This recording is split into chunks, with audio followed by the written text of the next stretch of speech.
Y ya ve que iniciamos con temas del INE, pues nos vamos a regresar porque pues tenemos una entrevista con José Roberto Ruiz Aldaña, él es consejero electoral del INE, para hablar sobre estos temas del presupuesto y de cómo va a ir la consulta de revocación de mandato. Así que le damos la bienvenida al consejero electoral Ruiz Aldaña. Muy buenos días, consejero. Preguntarle cómo, de entrada, antes de otra cosa, cómo tomaron los consejeros y las consejeras pues esta noticia que les da la Secretaría de Hacienda de que no era posible ampliar el presupuesto del INE. Hola Daniela, Romina, mucho gusto en saludarles nuevamente. Bueno, estábamos de hecho sesionando antier en la noche en el Consejo General de forma ciertamente virtual y ahí fue dada a conocer dicha respuesta. Hubo muchas expresiones de rechazo y de pues lamento porque la sentencia de la Sala Superior fue muy clara en señalar que el INE hiciera un nuevo esfuerzo por liberar recursos para destinar al proceso de revocación de mandato.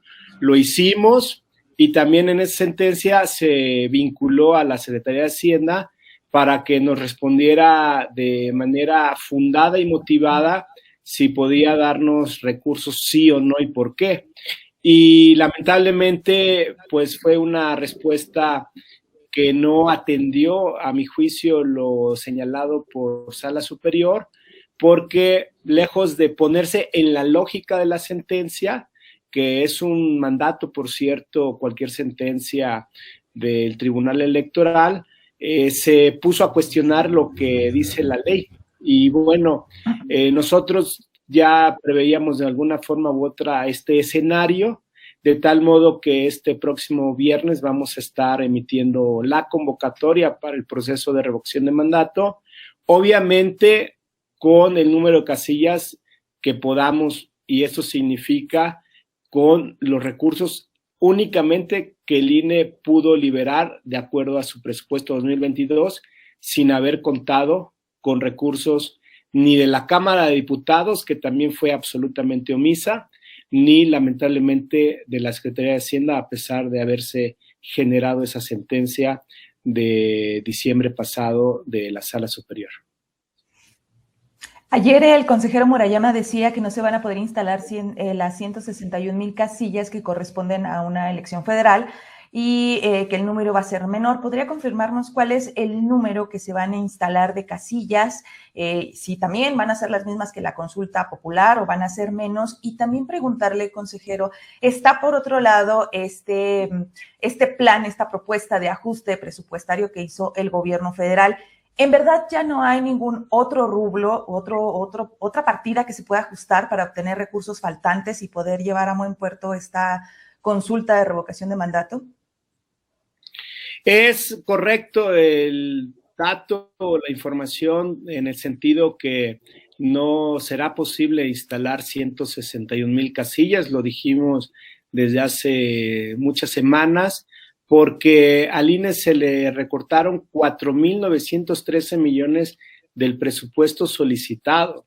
Si hubiera sido un recorte como el que se han tenido los últimos años, de alrededor de 800 millones de pesos, era todavía posible absorber, pero no hay ninguna institución del Estado mexicano, creo yo, en la cual se le recorten uno de cada 4 pesos y aún así se le pida que haga exactamente lo mismo de siempre. Entonces, no hay manera material de poder instalar más casillas sin haber tenido ningún recurso. Estábamos solo solicitando ya a estas alturas 1,738 millones a la Secretaría de Hacienda.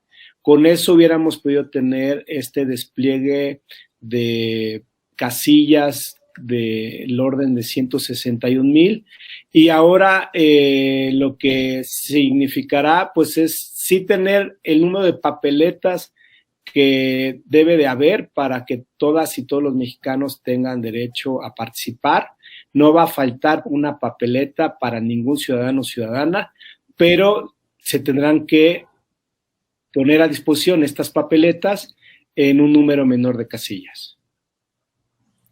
¿Cuántas? Consejero, ¿cuántas? Sí.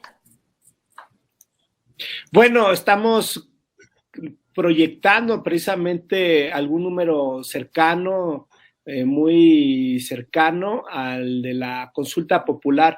Y aprovecharía para mencionar la respuesta expresa a la pregunta que se me hacía de lo que recibimos en su momento de la Secretaría de Gobernación, que fueron unas diapositivas que formularon, hasta donde tenemos conocimiento, tanto la Secretaría de Hacienda como la Secretaría de la Función Pública. Son consideraciones que no parten de premisas ciertas, no son recursos que el INE pueda disponer ni en esa cantidad. Se estaría incluso violando la ley si se destinan pocos recursos que hay para otros fines que evidentemente estaríamos comprometiendo la operación del instituto. Nosotros ya hicimos un esfuerzo, de ahí que tengamos alrededor de 1,500 millones para que este año podamos hacer el proceso de revocación, pero más ya no es posible porque, reitero, el INE tiene atribuciones que cubrir y compromisos que cumplir. Ok, consejero, eso es por la parte de las casillas, pero yo quisiera preguntarle, también por este asunto presupuestal, ¿va a haber afectación en la parte de la difusión y de las campañas informativas? Y aprovechando, se ha manejado que el INE podría caer como en desacato por poner menos casillas. Preguntarle si esto es real o es falso. Esas serían 2 preguntas, por favor. Bueno, sobre el tema de la posible pues contravención a la ley, en realidad yo no creo que se pudiera hablar de desacato, porque esa figura aplica cuando hay una orden en una sentencia o resolución para hacer algo concreto y no se hace. Por ejemplo, pues cuando alguien no cumple un amparo, ¿no?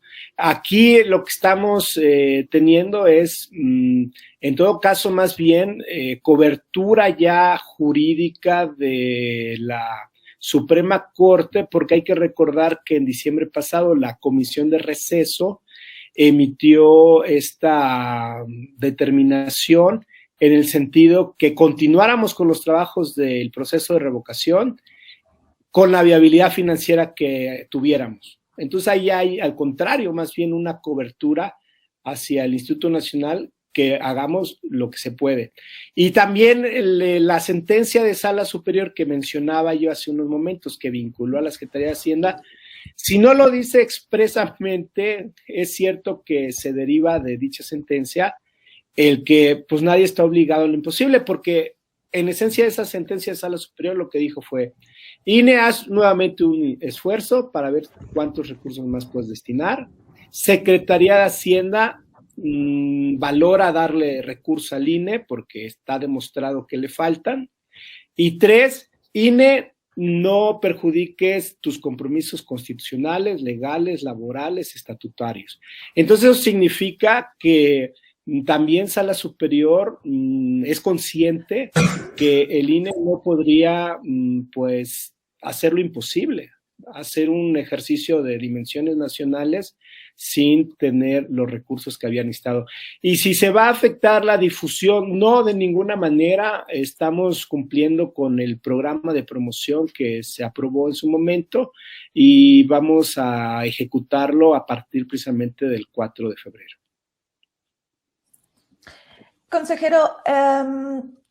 Consejero, ustedes van a ser los únicos responsables de la difusión de este ejercicio. ¿Qué estrategia van a realizar para que toda la ciudadanía se acerque, o la mayor parte de ciudadanía se acerque y participe en este ejercicio? Y con esto que nos mencionan de que van a ser las casillas, quizá un número aproximado similar a la consulta pasada, ¿cuál es el estimado de participación? Si sería similar o incluso menor que en el pasado ejercicio. Bueno, en el tema de la difusión vamos a hacer uso de todos los medios a la disposición del Instituto Nacional Electoral. De esto significa tanto los tiempos de radio y televisión que contamos, como una contratación de espacios públicos, es decir, en vías de comunicación en la calle y también incluso inserciones en medios impresos a lo largo y ancho del país, y obviamente hacer un uso muy estratégico de las redes sociales. En suma, todos los medios que suelen utilizarse para alguna campaña son los medios que el INE también estará utilizando, con mensajes muy concretos para posicionar el día de la revocación, también en qué consiste, cuáles son los elementos más relevantes a tener presentes sobre esta actividad inédita para las y los mexicanos. Y bueno, sobre la otra pregunta, Romina, si me la podrías reiterar, por favor. Creo que no tenemos aquí a Romina, se tuvo que ausentar unos minutos, consejero, pero en la parte también de este asunto de la difusión, ya ve que mucho se ha comentado de si está clara o no la pregunta, o sea, en la campaña que va a realizar el INE, ¿se va a explicar la manera en cómo la gente tiene que votar dependiendo, pues, lo que ellos quieran ejercer? Totalmente, se explicará en qué consiste la pregunta o incluso cuál es, y luego las dos opciones que se tendrá, prácticamente pues las que ya quedan confirmadas por la Suprema Corte, que se le revoque el mandato por pérdida de la confianza, o en otro recuadro a la derecha, que sigan la presidencia de la República. Esas van a ser las dos opciones. Nosotros en ese sentido siempre somos cuidadosos de poder difundir en igualdad de condiciones pues los elementos, los componentes de esta pregunta. Exacto, consejero. Bueno, de entrada nos interesaba mucho que quedaran claras como pues estos lineamientos para la consulta, pero bueno, ya que lo abarcamos, a mí me gustaría hacerle una última pregunta sobre este documento que usted ya recordaba, el que elabora la Secretaría de la Función Pública. Me gustaría preguntarle primero si efectivamente solamente recibieron esa presentación de PowerPoint, y la segunda pregunta es pues si le dieron pues una revisada, pues a pesar de que el formato, si efectivamente solamente recibieron una presentación, pues si lo revisaron, cuáles fueron sus conclusiones, y que si podría ahondar un poquito más con esa parte del documento de la Secretaría de la Función Pública y Hacienda. Sí, lo revisamos exhaustivamente, sin duda, Daniela, y te mencionaba yo que pues se basa ese documento en premisas equivocadas. Por ejemplo, se habla que el Instituto Nacional Electoral tiene un sindicato. La verdad es que eso pues es una aberración jurídica. El Instituto Nacional Electoral y en su momento el IFE, desde que fueron diseñados en nuestra transición a la democracia, nunca se consideró que tuviera un sindicato, porque imagínense si en pleno proceso electoral el sindicato pues entablara una huelga y simplemente las elecciones no se realizarían. Lo que hay, en cambio, ya que hay una necesidad de un trabajo intenso, ininterrumpido para sacar adelante las elecciones, es más bien pues otra serie de derechos que están, yo creo, bien reconocidos para el personal del INE, no para las y los consejeros, sino para el personal del INE, que compensan esas otras situaciones que en alguna institución o organización sí se tienen, como son los sindicatos. ¿Qué es lo que compensan estos derechos? Pues que en efecto las autoridades electorales, incluso por cierto, también sucede en el Tribunal Electoral, cuando hay proceso se recibe una compensación, un mes más de pago, pues porque se trabajan horas extras, por decirlo así, se trabaja de manera intensiva. Es una forma de compensar. No tienes derecho a tener sindicato, no tienes derecho a que se te paguen horas extras, pero tu autoridad electoral en el país, tanto en las administrativas como en las jurisdiccionales, tienen derecho a que se les pague una compensación de un mes más por proceso electoral. Entonces, ese tipo de consideraciones estaban asentadas en esas diapositivas. que si se destinaban recursos del fideicomiso para cubrir estos compromisos laborales, no se iba a afectar a los sindicalizados. ¿Cuáles sindicalizados? El INE no tiene sindicalizados. Entonces, es un documento, la verdad, lo digo de forma respetuosa, pues muy penoso, porque no es posible que una autoridad pues de ese nivel, con tanto prestigio como la Secretaría de Hacienda, pues haya incurrido en esas imprecisiones.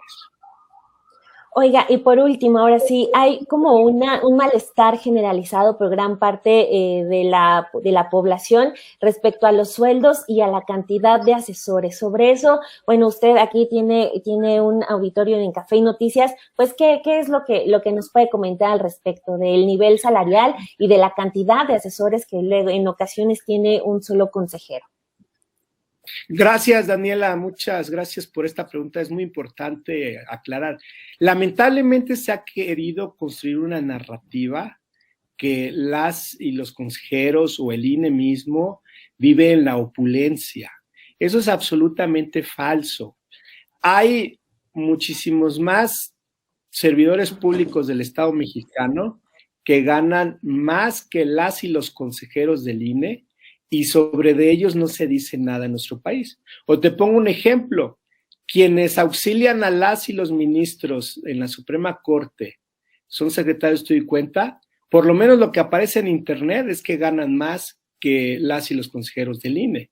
Entonces, no es posible que haya tanta animadversión hacia las y los consejeros del INE por ganar más que el presidente cuando no se dice nada de otros funcionarios del Estado mexicano. Y dos, la propia ley que aprobaron las y los diputados de esta mayoría de Morena ya dispusieron en la Ley Federal de Remuneraciones que sí pueden ganar más ciertos servidores públicos del país, entre ellos las y los consejeros del INE, que el presidente. O sea, está permitido y por otra parte no se dice nada sobre otros servidores públicos. Creo que es injusta esta constante narrativa en contra de esta institución, y es cierto que en todo caso se tienen varios asesores, en promedio podemos tener como 12 o 13, pero también lo que no se hace justicia al decir toda la verdad es que en el INE se tienen muchísimas atribuciones que desplegar. Vemos temas de radio y televisión, vemos temas de prerrogativas de los partidos políticos, vemos temas de fiscalización, vemos temas de capacitación, de organización electoral, de vinculación con los organismos públicos locales, del Registro Federal de Electores, vemos temas de género, que ya hay un avance significativo en la materia, vemos seguimiento a los procesos electorales locales de forma permanente. Hacemos muchas cosas, no sería factible, lo digo como conocedor ya de esta institución que he estado 8 años, que tuviéramos 1 o 2 asesores. Es un despliegue de trabajo permanente. Yo, en todo caso, lamento que no hemos sabido como institución comunicar a la sociedad todo lo que permanentemente hace el INE. La gente cree que solo se trabaja en elecciones, eso es falso, y luego mucha gente cree que las casillas se instalan solas para las elecciones. Es un trabajo muy arduo, de meses, de mucho despliegue de esfuerzos permanentes para hacer las elecciones, Daniela. Muy bien, pues muchísimas gracias, consejeros José Roberto Ruiz Saldaña, por... Oiga, espérame tantito, Romis, porque acá le están preguntando, consejero, que de quién fue la idea del chile chipotle. Bueno, seguramente fue de alguien que se dedica a esos temas de comunicación. Entiendo que ya existía ese personaje en TikTok y que en TikTok no había tenido tanto cuestionamiento. Yo coincido con la mayoría de las y los mexicanos que no nos gustó ese personaje y ya murió, ya hasta va a ser su novenario. Órale. ¿Sí fue gente de ahí del instituto, de su comunicación social del instituto? Supongo yo, no tengo el dato concreto, pero pues supongo yo que pudo haber sido por ahí, pero lo importante es que se sepa corregir. Yo creo que dentro de las instituciones hay personas y para mí no es problema equivocarse, sino persistir en el error, y eso no ha sucedido. Perfecto, consejero. Pues muchísimas gracias por haber estado aquí en Café y Noticias. Le agradecemos mucho. Gracias a ustedes. Hasta luego.